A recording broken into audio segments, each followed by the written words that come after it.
अन्तिम दिन प्रतिनिधि सभाको उम्मेदवारहरूलाई प्रश्न गर्ने पनि अन्तिम दिन र उहाँहरूले हामी यो गर्छौँ भनेर वार्ताको के अरे वाचा गर्ने पनि आज अन्तिम दिन रहेको हुनाले हामीले यो दिनलाई चाहिँ राम्रो दिन अनि हाम्रो दिन जेनजीको दिन र जेनजीलाई चाहिँ हल्का रूपमा लिएर र कुन प्रकारको जेनजी हो भनेर तपाईँहरूले हामीलाई ट्याग लगाउनु पर्दैन होइन। हामी विशुद्ध जेनजी नवलपुर हो होइन, तपाईँले बुझ्नु भएन। हामी विशुद्ध जेनजी नवलपुर हो है, त्यो कुरालाई चाहिँ ख्याल गर्नु होला। होइन होइन, हामी नवलपुर जिल्लाको जेनजी हो। हामी कसैबाट परिचालित पनि होइन, हामी कसैबाट चाहिँ केही पनि होइन। हामीले पहिला आन्दोलन गरे पनि हामीले नै हो। अब हामीले जवाफदेहिता हुनुपर्ने पनि तपाईँहरू हामीसँग नै हो प्रतिनिधि। हाम्रो आफ्नो लागि आन्दोलन, स्वार्थको लागि आन्दोलन थिएन, पार्टीको लागि आन्दोलन थिएन।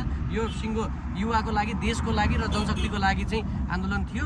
त्यसको लागि शान्तिपूर्ण आन्दोलनलाई अपराधिक र आतङ्ककारी गतिविधिसँग नजोड्न स्पष्ट सार्वजनिक धारणा राख्नुपर्नेछ तपाईँले है। हाम्रो आन्दोलन भनेको चाहिँ विशुद्ध रूपमा कुनै पार्टीलाई नभइकन, कुनै व्यक्तिलाई नभइकन हामीले चाहिँ देश र राष्ट्रको लागि, राष्ट्रमा चाहिँ तपाईँले चाहिँ गर्नुपर्ने उत्तरदायित्व हाम्रो पनि युवा, त्यसमाथि पनि योग्य युवा, त्यसमाथि पनि पढे लेखेको युवा, त्यसमाथि पनि रगत तातो भएको युवा अनि एक्सपिरियन्स्ड होल्डर, त्यसमाथि पनि युवाको मनमा बस्न सक्ने राजनीति हुनुहुन्छ। Thank you for watching.